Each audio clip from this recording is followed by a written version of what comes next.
Hello friends, welcome to my channel stories by Garma Kushwaha. दोस्तों, जैसा कि आप जानते हैं, मैं हर रोज़ आपके लिए अलग अलग और रहस्यमयी कहानियाँ लेकर आती हूँ। उम्मीद है आपको मेरी कहानियाँ ज़रूर पसंद आती होंगी और इसी तरह की कुछ कहानी मैं आज भी आपके लिए लेकर आई हूँ। दोस्तों, मेरी कहानी के पिछले भाग में मैंने आपको वेयरवुल्फ वर्सेस वेम्पायर का पहला भाग सुनाया था और आज मैं आपको उसी कहानी का दूसरा भाग सुनाने जा रही हूँ। तो चलिए शुरू करते हैं हमारी आज की वीडियो।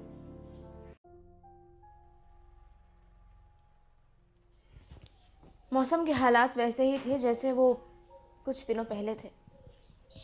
बादल अभी भी आसमान में रहते थे और रह रहकर बारिश होती रहती थी। आज से पहले कभी इतना खराब मौसम मैंने नहीं देखा था, इस गांव में तो कभी नहीं। इस बार ये मौसम इतना अजीब हो गया था कि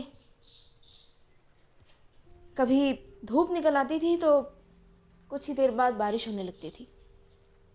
घर से निकलना मुहाल हो गया था, सड़कों पर कीचड़ भर गया था और टूटी छत की मरम्मत करना भी बड़ा भारी पड़ रहा था।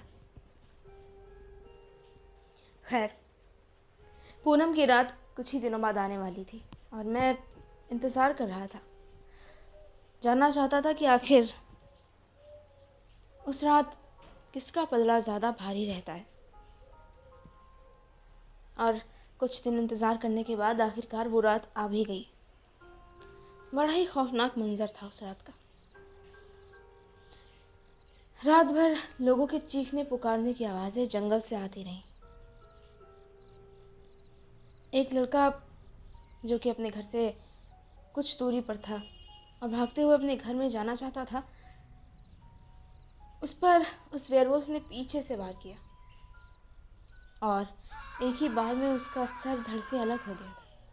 उसका परिवार उसके बिल्कुल सामने ही खड़ा था। ये मंजर काफ़ी दर्दनाक रहा होगा, हालांकि मैं खुद उसे देख नहीं पाया। पर हाँ, कहने वालों से कहानियाँ ज़रूर सुनी और सुनकर वाकई में मुझे काफ़ी दुख हुआ। इसी तरह की और भी कई खौफनाक कहानियाँ रात भर गांव में गूंजती रहीं। लोगों के चीखने की आवाज़ें, उनके रोने तड़पने की आवाज़ें और साथ ही एक भयंकर आवाज़ उस वेयरवुल्फ की। गांव वालों को ये नहीं पता था कि वो वेयरवुल्फ कौन है, वरना शायद वो उसे ज़िंदा नहीं छोड़ते। उनके बस की बात नहीं थी कि वो उसे चांदनी रात को मार सके, इसलिए वो तब उसका शिकार करते जब वो इंसान के रूप में होता, और इसलिए शायद वो हमेशा छुपा रहता था।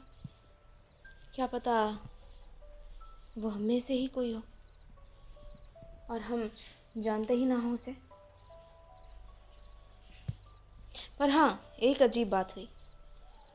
उस पूरी रात मुझे ना मिस्टर नायर कहीं नज़र आए और ना ही उनका वो तथाकथित वैम्पायर। ऐसा लग रहा था कि मानो वो वेयरवुल्फ से डर कर कहीं भाग गया है या छुप गया है। वो दोनों ही पता नहीं कहाँ गायब हो गए थे उस रात। मैंने उसके घर भी जाने की कोशिश की, पर वो मुझे नज़र नहीं आया। अगर नज़र आ गया होता तो खैर, छोड़ो इन बातों को। अगली सुबह मैं नींद से उठा भी नहीं था, तभी किसी ने मेरे दरवाजे पर ज़ोर से दस्तक दी। आज भी बारिश हो रही थी और बादल उसी तरह आसमान को घेरे हुए थे। मौसम में खासा ठंडक घुल गई थी। मैंने अपना ओवरकोट पहना और मैं धीमे कदमों से दरवाजे की तरफ गया। मुझे बहुत चिढ़ होती है जब कोई मेरी नींद ख़राब कर देता है। और दरवाज़ा खोलने के बाद जो चेहरा मुझे नज़र आया, उसने मेरा मूड और भी ख़राब कर दिया। मिस्टर नायल, हेलो, आप बहुत खुश नज़र आ रहे हैं। हाँ, वो तो मैं हूँ। आइए अंदर बैठिए। कैसा आना हुआ आपका यहाँ? बस यूँ ही आपका हाल चाल लेने चला आया। मुझे लगा कहीं क्या, कहीं आप खुल के बोलिए। आप यही कहना चाहते हैं ना कि आपको लगा कि कहीं उस वेयरवुल्फ ने मुझे पे हमला करके मुझे ख़त्म तो नहीं कर दिया? ठीक समझे। ऐसा ही कुछ। नहीं, फिलहाल जिंदा हूँ। बैठिए। मैं वैसे सो रहा था इस वक्त। सुबह के 5 बजे हैं। आप काफ़ी जल्दी उठ जाया करते हैं। मेरी आदत है हमेशा से। ये आदत मुझे मेरे पिता से मिली है, और उसके बाद मिलिट्री ट्रेनिंग में भी यही सिखाया गया।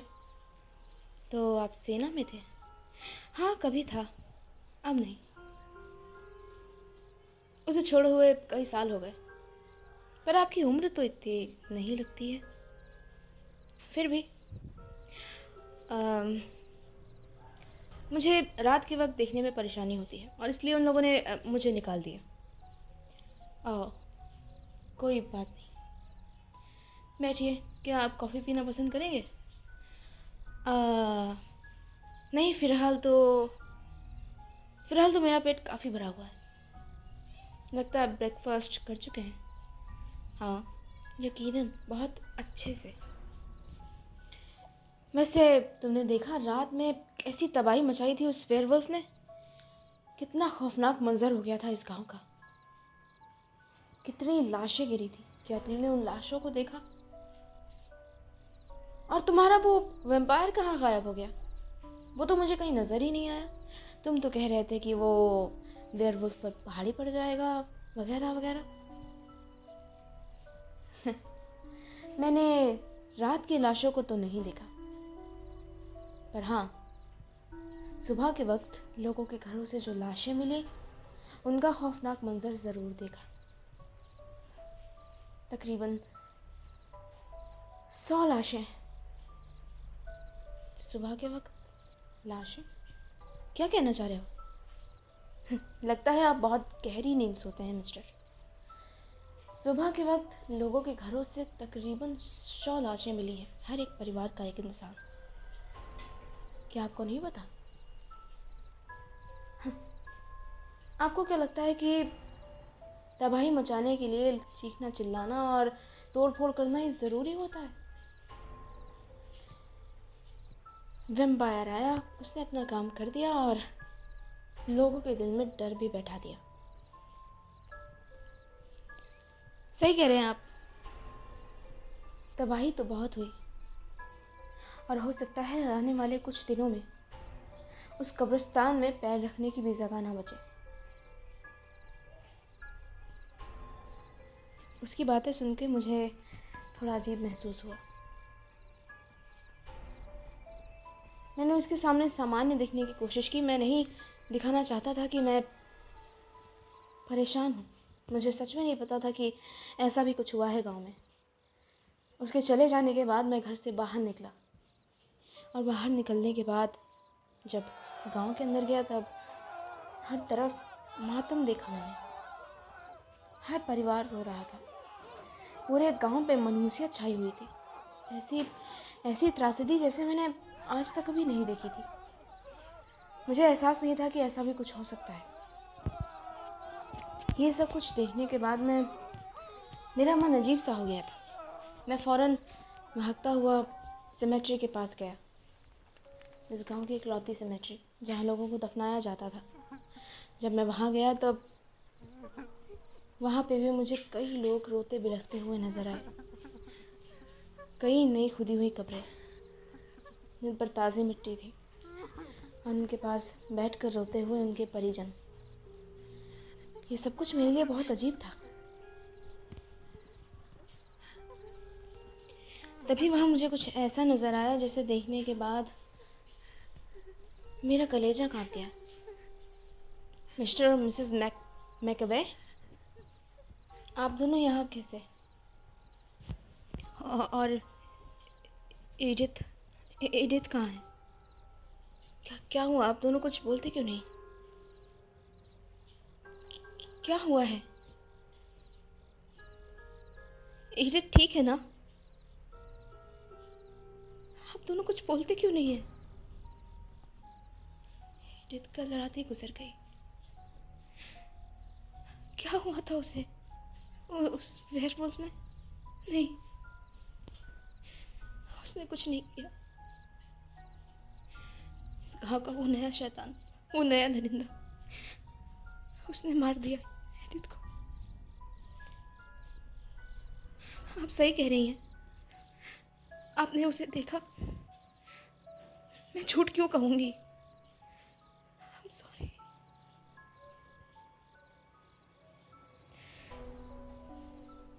मैं उसे नहीं छोड़ूंगा। एक बार वो मुझे मिल जाए, मैं उसे नहीं छोड़ूंगा।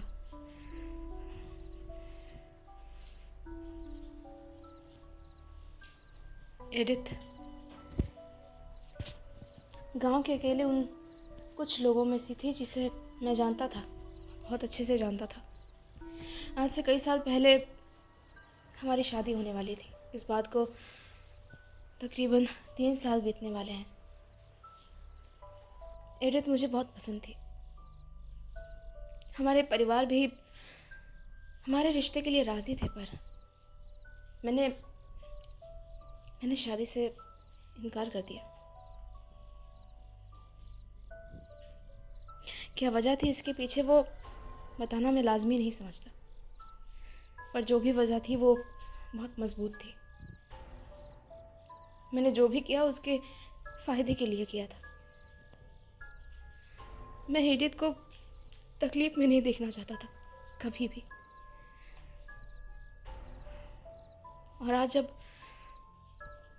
मैं उस कमबख्त नायल को नहीं छोड़ूंगा, उसकी वहीं कब्र खोदूंगा जहां वो रहता है। मैं खासा गुस्से में भरा हुआ था। मुझे कुछ सूझ नहीं रहा था। मुझे पूरा यकीन था कि नायल ही वो दरिंदा है, और मैं फौरन तेज कदमों से चलते हुए उसके घर की तरफ गया और पूरी ताकत से उसके घर का दरवाजा खटखटाया। नायल, बाहर आओ। आराम से मिस्टर। क्या हुआ तुम्हें? बहुत जल्दबाजी में नजर आ रहे हो। क्या उस कब्रिस्तान का मंजर तुमसे देखा नहीं गया, या इतनी लाशें और इतनी मौतें तुमसे झेली नहीं जा रही? तुम ही वो शैतान है ना? कैसे कह सकते हो? मैं जानता हूँ, और अगर चाहोगे तो मैं साबित भी कर दूंगा, पर फिलहाल इतना जानता हूँ कि तुम ही हो वो शैतान। तुम्हारे ही आने के बाद से इस गांव में ये तबाही शुरू हुई है। अफसोस, तुम्हें आज पता चल रहा है। हाँ, मैं ही हूँ वो शैतान। पर मैं इतनी तबाही नहीं करता अगर तुम मेरे मामले में अपनी टांग ना अड़ाते। तुमने मुझे और उस वेयरवुल्फ को, कमाल की बात है, तुम हमारी आपस में तुलना कर भी कैसे सकते हो? वो भला मेरे सामने है ही क्या? तो उसमें गांव वालों का कोई दोष नहीं था। तुम्हें उनकी जान लेने की कोई जरूरत नहीं थी। और तुम्हारा वेयरवुल्फ क्या करता है? वो लोगों की जान नहीं लेता, वो उन्हें नहीं मारता। मारता है, पर जब वो ऐसा करता है वो अपने होशो हवास में नहीं होता। तुमने जो कुछ किया वो तुमने जानते बूझते हर चीज को समझते हुए किया है, सिर्फ और सिर्फ उसे नीचा दिखाने के लिए। तुम्हें इस बात से बहुत तकलीफ हो रही है ना? हाँ, हो रही है। और अब मैं सारे गांव को बता दूंगा कि तुम ही हो वो वेयरवुल्फ, और गांव वाले खुद तुम्हारा फैसला कर लेंगे। तुम भले ही खामोशी के साथ लोगों की जान ले सकते हो, पर जब हजारों लोग तुम्हारे सामने इकट्ठे होंगे तब तुम कुछ नहीं कर पाओगे। आराम से। तुम बहुत परेशान लग रहे हो। जाओ, आराम से कुर्सी पर बैठ जाओ, फिर इत्मीनान से बात करते हैं। मिस्टर हेनली, तुम्हें क्या लगता है कि सिर्फ तुम्हारे पास ही दिमाग है और सिर्फ तुम ही लोगों की जासूसी कर सकते हो? तुम्हें क्या लगता है कि मैं इतना कच्चा खिलाड़ी हूँ? मुझे भी तुम्हारे बहुत सारे गहरे राज पता है, और अगर मैंने गांव वालों को बता दिया तो वो ज़रूर तुम्हें मार डालेंगे और तुम तो खुद को बचा भी नहीं पाओगे। तुम्हें मारने के लिए सिर्फ 4 या 5 लोग काफ़ी होंगे, मुश्किल। क्या मतलब है तुम्हारा? ओह, अब इतने अनजान मत बनो। तुम जानते हो मैं किस बारे में बात कर रहा हूँ। वो वेयरवुल्फ जिसके बारे में तुम इतनी शान से बातें करते हो, उसके बारे में इतने खुश होकर बताते हो, वो कोई और नहीं बल्कि तुम खुद हो। तुम ऐसा कैसे कह सकते हो? मुझे सब कुछ पता है। मैंने तुम्हारा पीछा किया जब तुम वो वेयरवुल्फ बनने वाले थे, उस शैतान में बदलने वाले थे। उस वक्त कल रात तुम अपने घर से बाहर निकले, जंगल के एक सुनसान इलाके में चले गए और वहाँ मैंने खुद अपनी आंखों से तुम्हें बदलते हुए देखा।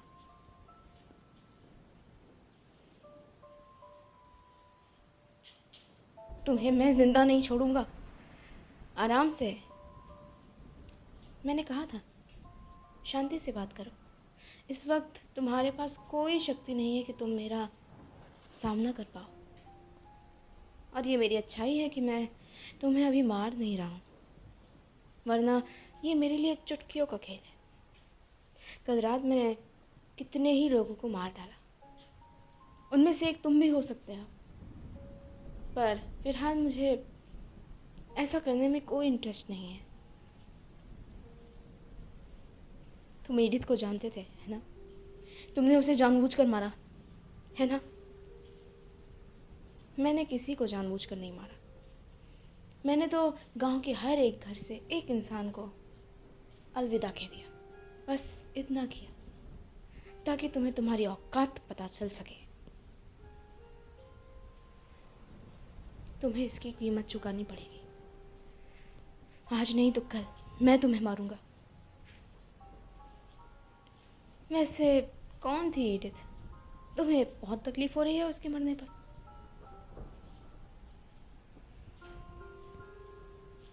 मुझे उससे और बातें करना ठीक नहीं लगा। मैं बुरी तरह चिढ़ा हुआ था उसके ऊपर।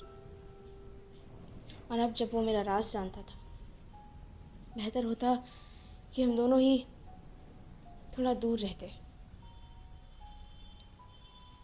मैं उससे बहुत चिढ़ा हुआ था। मेरा मन तो यही कर रहा था कि मैं उसी वक्त गला घोंटकर उसकी जान निकाल दूं। पर मैंने खुद पर काबू पाया और वापस अपने घर आ गया। हाँ, ये सच था। मैं ही था वो वेयरवुल्फ जिसे गांव वाले इतने सालों से नहीं ढूंढ पा रहे थे। पर मैं जो भी करता था उसमें मेरी कोई भी गलती नहीं होती थी। मैं जब भी वेयरवुल्फ बनता था, मेरे होशो हवास पर मेरा कोई काबू नहीं रह जाता था। उस वक्त मैं पूरी तरह से एक अलग शख्सियत में बदल चुका होता था। उस वक्त ना मैं किसी अपने को पहचानता था और ना ही किसी पराये को। मुझे तो ये भी नहीं पता होता था कि अगली सुबह मैं कहाँ उठूँगा, जंगल के किस कोने में, या जिंदा रहूँगा भी या नहीं। पर उसे हर एक चीज़ मालूम होती है जो वो करता है। वो हर एक गुनाह अपने पूरे होशो हवास में करता है। और एक ना एक दिन मैं उसका खात्मा करके रहूँगा। दोस्तों, इसी के साथ ख़त्म होती है मेरी आज की कहानी। मेरी आज की कहानी आपको कैसी लगी ये मुझे कमेंट बॉक्स में कमेंट करके ज़रूर बताइएगा। अगर आप मेरे चैनल पर नए हैं तो चैनल को प्लीज़ सब्सक्राइब कर लीजिएगा। अगर आपको मेरी कहानी अच्छी लगती हैं तो मेरी कहानियों को शेयर और लाइक ज़रूर कीजिएगा। आप सबका बहुत बहुत शुक्रिया।